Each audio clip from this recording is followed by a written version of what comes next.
All right. Okay, so the next two people, who would like to go next? Yeah.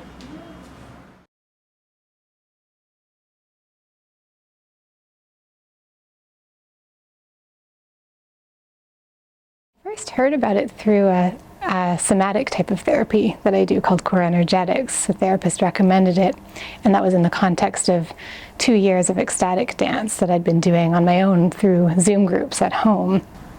Do you remember what it was like for you to have your first dance? Yeah, this was just 2 months ago, so I feel brand new.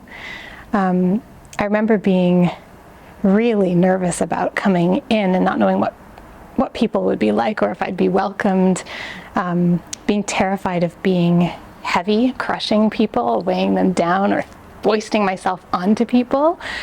The first dance I did was part of a pre-jam exercise where there were 3 people, 1 person on either side, and we were swaying back and forth, and I was very, very tentative, trying to avoid knocking people over in my perceived heaviness. So it felt very awkward, and yet people were so welcoming and friendly and compassionate. Now I commute an hour and a half to get here because of the impact that it's had. I feel like some of it is a new perception of how strong I am, and having previously perceived myself as sort of weak, realizing I can lift people on my back, or I can sustain 2 hours of dance and feel fine afterwards. Some of it is the opportunity to be more in the moment, to be more in my body, and to really try not to overthink, and getting better at that. And an interesting side effect has been the ability to doze off in the mid-afternoon on the weekend, whereas before my nervous system was on too much high alert in order to be able to do that. And then one other thing that I've noticed, which may sound a little strange, is that after a lot of the jams, I have this feeling that what I'm doing is something loving toward myself, that I've done something out of self-love by coming. And it's a really beautiful feeling. My first exposure to contact improv was actually in high school in Edmonton. My sister was part of a mime troupe, and she came flying home one day just totally excited by this thing that they had practiced called contact improvisation. And she had explained it to me, and I was like, okay. And that was right around the time I had started studying ballet.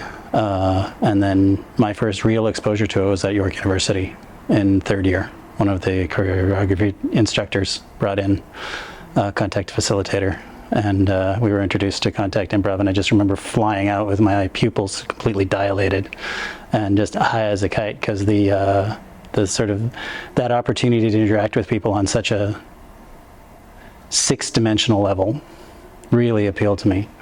It wasn't just about, body, space, it was everything combining to create this just holistic experience that was just made me feel amazing and alive. So I started doing the jams after that, and it always really appealed to me for its physicality. And I would have to say that the effect it's had on my life is that it's just been part of it since I started.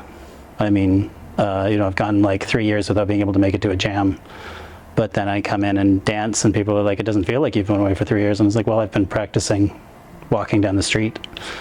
It's just that kinesthetic awareness that you build by moving with other bodies has such a dramatic effect on your ability to negotiate yourself and your body through life. And I mean, I have a passion for self-defense, and to me, contact improv is one of the best forms because of the somatic awareness you have, not only of your body, but of the space and the energy of people around you, that it just builds a kind of easy physical confidence that helps alleviate tension in a lot of situations. And I suspect that it's gotten me out of trouble without me even being aware of it, because I can diffuse a situation before it even starts. Because the ability to roll with somebody's energy really helps anybody who's in a state of distress calm down. So it's fantastic. I just been doing it for about 30 years and hooked.